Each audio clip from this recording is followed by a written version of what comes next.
pessoal, estamos em mais um episódio do Bíblia Todo Dia. Vamos estudar em 365 dias, de Gênesis a Apocalipse, capítulo por capítulo. E agora estamos com os capítulos 12 a 15 do livro de Gênesis. Vamos ver o nascimento de um povo. Os primeiros capítulos da Bíblia são extremamente importantes, porque vão apresentar para você os elementos principais do livro, vão apresentar para você os temas principais, os personagens mais importantes. E aqui, nessa leitura, não vai ser diferente. Começamos o capítulo 12 com uma grande promessa.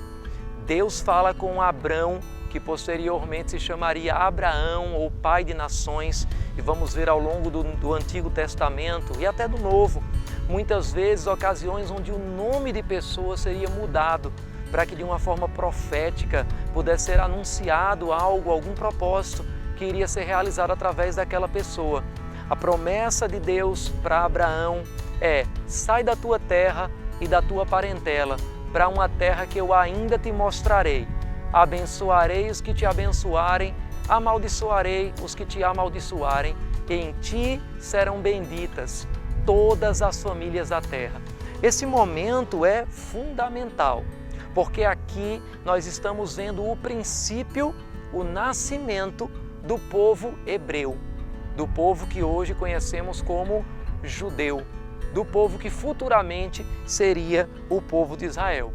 E o plano de Deus sempre foi que através desse povo, todas as outras nações da terra fossem escolhidas. E aqui a gente já tira uma dúvida muito comum, porque pessoas pensam, pessoas perguntam se o propósito de Deus era escolher somente um povo.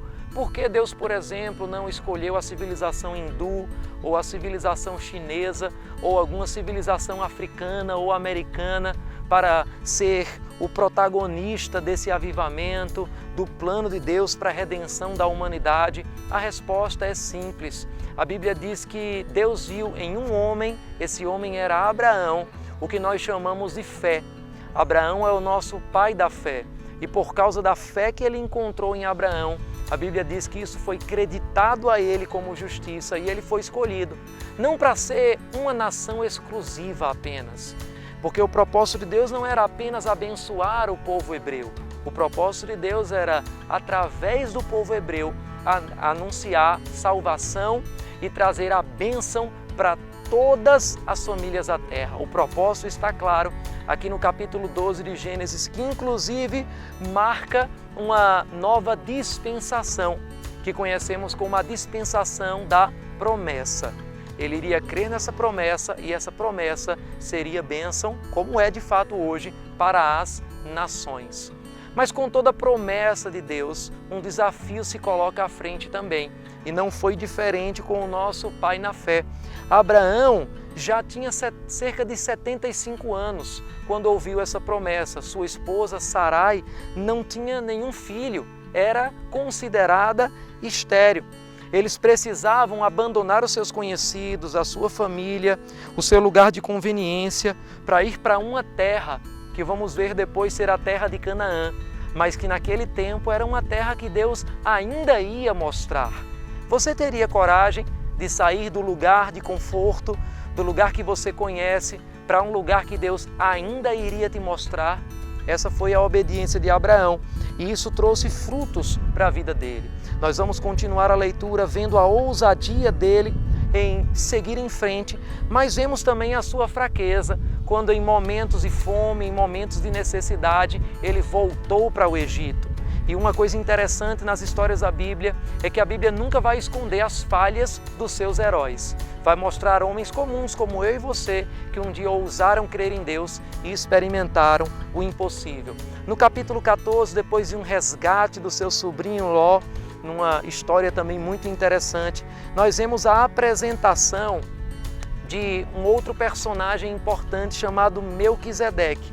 Melquisedeque era um sacerdote do Deus Altíssimo. Sacerdote é um intermediário entre Deus e os homens. E Melquisedeque representava o único verdadeiro sacerdote que nós precisamos hoje, que é Jesus Cristo. Porque ele trazia elementos da nova aliança, elementos que não vemos no Antigo Testamento, como pão, como vinho, e também No tempo de Melquisedeque, a Bíblia diz que Abraão entregou a ele o dízimo. Isso mostra, desde os primórdios da Escritura, que o dízimo não tinha a ver apenas com a lei, ele foi confirmado pela lei, mas ele existia antes da lei de Moisés e ele continua existindo nos dias de hoje, porque estamos debaixo de um sacerdócio como o sacerdócio de Melquisedeque, que também tem os mesmos princípios que ele. É muito interessante perceber na história de Abraão e dos seus filhos posteriormente como Deus renova suas alianças, como Deus renova constantemente as suas promessas conosco. E nós vamos ver nos próximos vídeos que a decisão e a vida de Abraão refletiu não somente sobre a sua posteridade, mas refletiu sobre cada um de nós, porque também desfrutamos hoje da bênção de Abraão. Quero ouvir o teu comentário, que parte dessa leitura te edificou. Não se esquece também de compartilhar, de dar o teu like, de espalhar para todo mundo e usar a nossa hashtag Bíblia Todo Dia. Até o próximo vídeo.